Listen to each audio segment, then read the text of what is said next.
Graduates are beginning to leave coastal cities in growing numbers. This began before the pandemic. Joining us now is the founder and CEO of Family Financial, Tammy Trenta. Tammy, thanks for joining us on L&L. Thank you, Ryan. Good to be here. Why are so many educated people leaving coastal cities nationwide? It's a really great question, Ryan. It's almost snuck up on us over the last few years, but I think it has to do with a number of things. First and foremost, we went through a health crisis, and that shut everything down. And so students were forced to pursue online learning.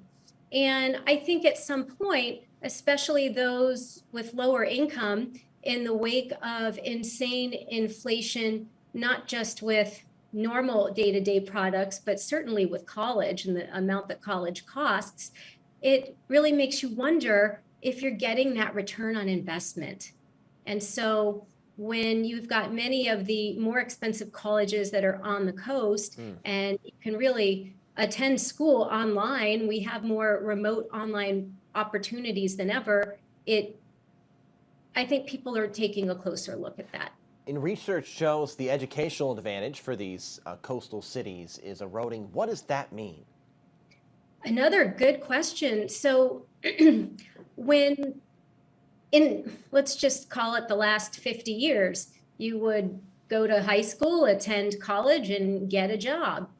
We're in an era of, the side hustle and the gig economy where it's easier for people to become self-employed.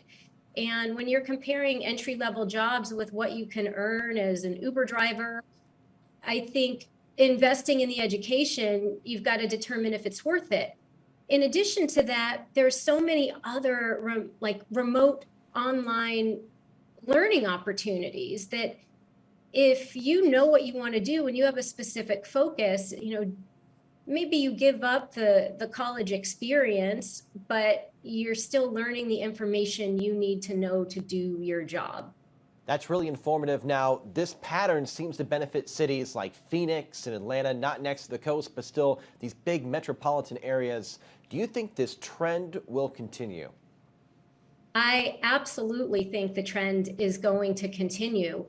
You've got remote work now. I think, you read a lot of articles about CEOs wanting to get people back in the office, and you've got a younger generation who really values working remotely and having the flexibility. So those are at odds right now.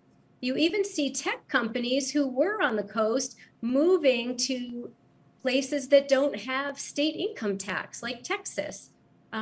So they're moving to more affordable areas. They're able to access more affordable talent, and they're offering remote work opportunities. So when you add all of that up, it's really hard to get your first job and move to the most expensive city and barely be able to get by.